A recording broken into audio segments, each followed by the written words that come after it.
కాంగ్రెస్లో బీఆర్ఎస్లో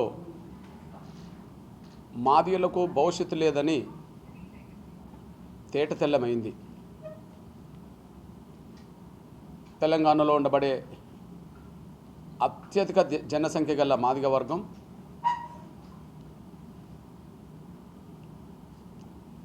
కాంగ్రెస్ పార్టీ నిలబెట్టిన అభ్యర్థులకు ఓట్లేయాల్సిన అవసరం, ఆ గత్యంతరం మనకు లేదని, బీఆర్ఎస్ నిలబెట్టిన అభ్యర్థులు ఎవరైనా వాళ్ళకు ఓట్లేయాల్సిన అవసరం, గత్యంతరం లేదని, ఈ రెండు పార్టీలు మాదిగలకు ద్రోహం చేస్తున్నాయనే విషయాన్ని ఇప్పటికైనా గమనించాలని, గుర్తించాలని నేను తెలంగాణలో ఉండబడే మాదిగ సామాజిక వర్గానికి విజ్ఞప్తి చేస్తున్నా, పిలుపునిస్తున్నా. గత నవంబర్ 11న హైదరాబాద్లో జరిగిన విశ్వరూప మహాసభలో ఆ సభ వేదిక సాక్షిగా వేదిక మీద నుంచే నో కాంగ్రెస్ నో బీఆర్ఎస్ అని పిలుపునివ్వడం జరిగింది. ఇప్పుడు దాన్ని కొనసాగింపుగా మాదిగ పల్లెలోకి రానివద్దని, బీఆర్ఎస్ నాయకులను కూడా మాదిగ పల్లెలకు ఆహ్వానించొద్దని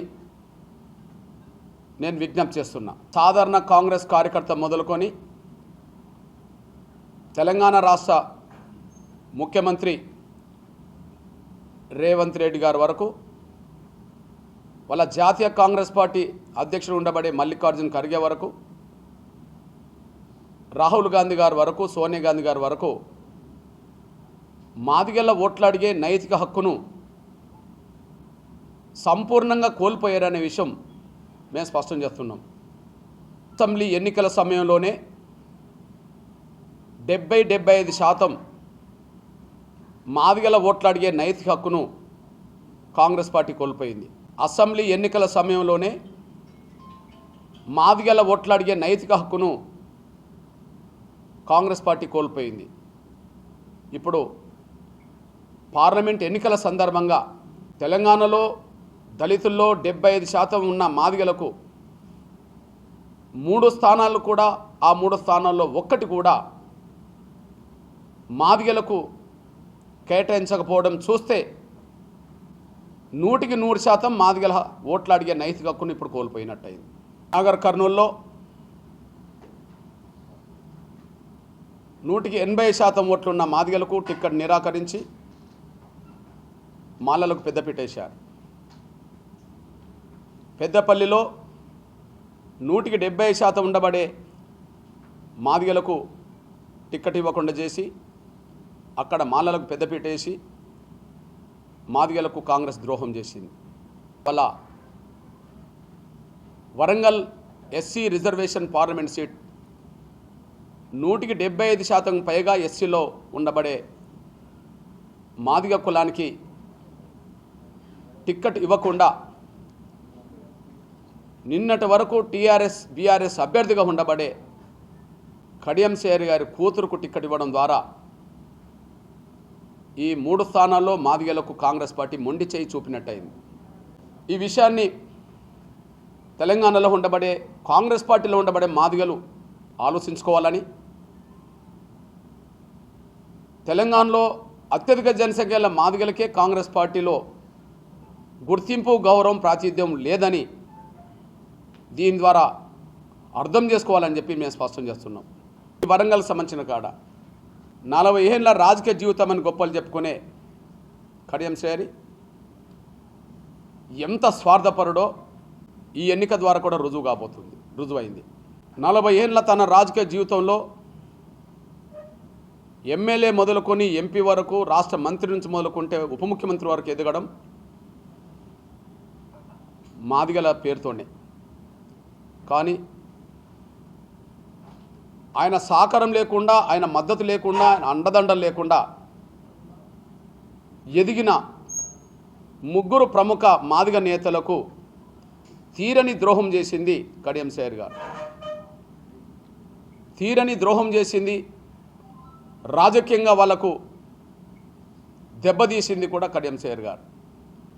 అందులో రాజన్న మొదటి స్థానంలో ఉంటే సిట్టింగ్ ఎంపీగా ఉండబడే దయాకర్ రెండో స్థానంలో ఉంటే ఆరూరు రమేష్ని ఓడించడం ద్వారా ఆరూరు రమేష్కు అన్యాయం చేశాడు. బీఆర్ఎస్లోనే ఉండి బీఆర్ఎస్లోనే ఎదిగిన ముగ్గురు మాదిక రాజకీయ నాయకుల్ని వరంగల్ నుంచిలో ఖతం చేశాడు. ఒక సిట్టింగ్ ఎంపీకి కూడా దయాకర్కు టికెట్ రాకుండా చేసి తన కూతురుకు బీఆర్ఎస్లో టికెట్ తెచ్చుకున్నాడు. రాజన్న ఎమ్మెల్యే సీటును తను లాక్కున్నాడు. బీఆర్ఎస్లో సిట్టింగ్ ఎంపీ సీటును కూడా కూతురుకు లాగిచ్చాడు. ఎక్కడ మంత్రివర్గంలో చోటు దొరుకుతుందో టీఆర్ఎస్ అధికారం వస్తుందని చెప్పి బీఆర్ఎస్ అధికారం అని చెప్పి ఆరూరు రమేష్ని ఓడించే ప్రయత్నం చేశాడు. అంటే ముగ్గురు రాజకీయ జీవితాన్ని కథం పట్టించే పని ఒక ద్రోహిగా చేశాడు. ఇప్పుడు బీఆర్ఎస్లోనే టిక్కెట్ తెచ్చుకున్న మాదిగలకు ద్రోహం చేసి సిట్టింగ్ ఎంపీ దయాకర్కు ద్రోహం చేసి వరంగల్లోనే టిక్కెట్ తెచ్చుకొని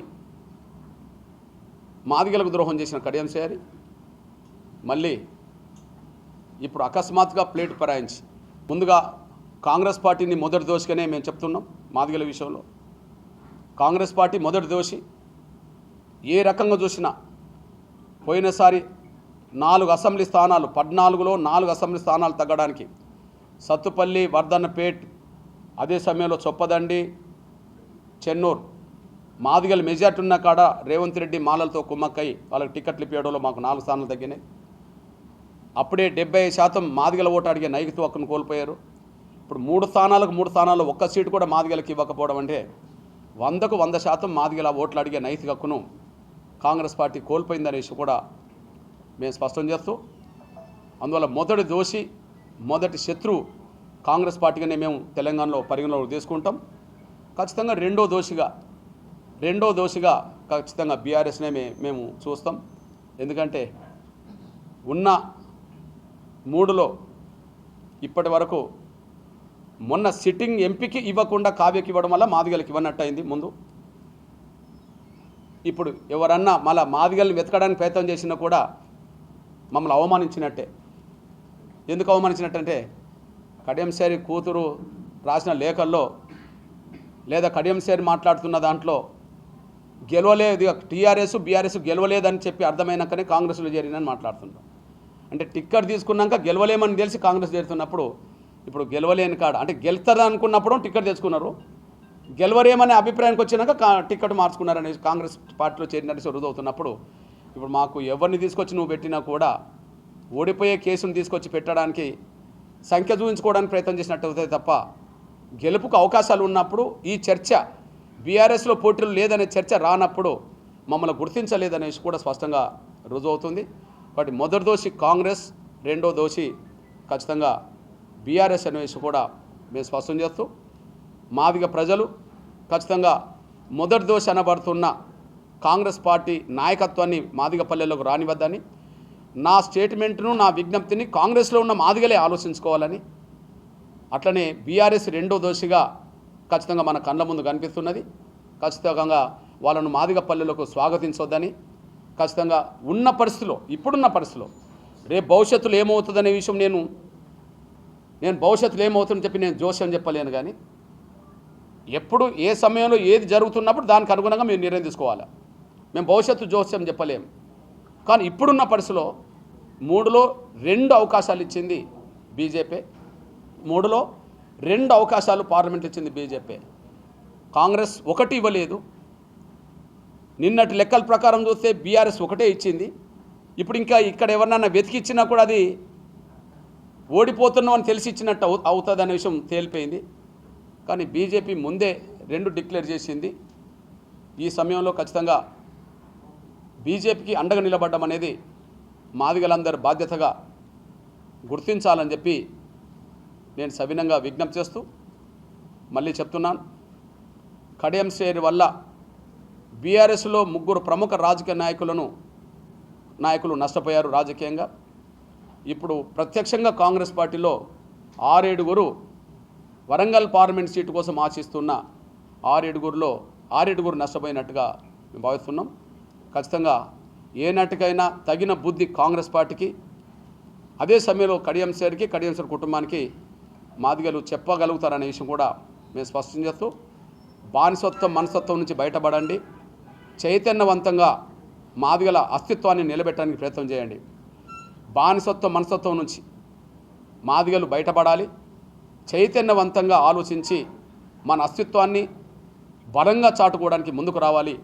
అది ముఖ్యంగా రేపు ఓటు ద్వారా, ఓటు అనే ఆయుధం ద్వారా కాంగ్రెస్ పార్టీ అనే మొదటి దోషికి, ప్రథమ శత్రువుకు బుద్ధి చెప్పాలని, బీఆర్ఎస్ అనే రెండో దోషికి బుద్ధి చెప్పాలని, మనకు అండగా నిలబడడానికి నిజాయితీగా ముందుకు వస్తున్న బీజేపీకి ప్రతి ఒక్కరూ అండగా నిలబడాలని చెప్పి నేను కోరుతూ విజ్ఞప్తి చేస్తున్నాను, గుర్తు చేస్తున్నాను.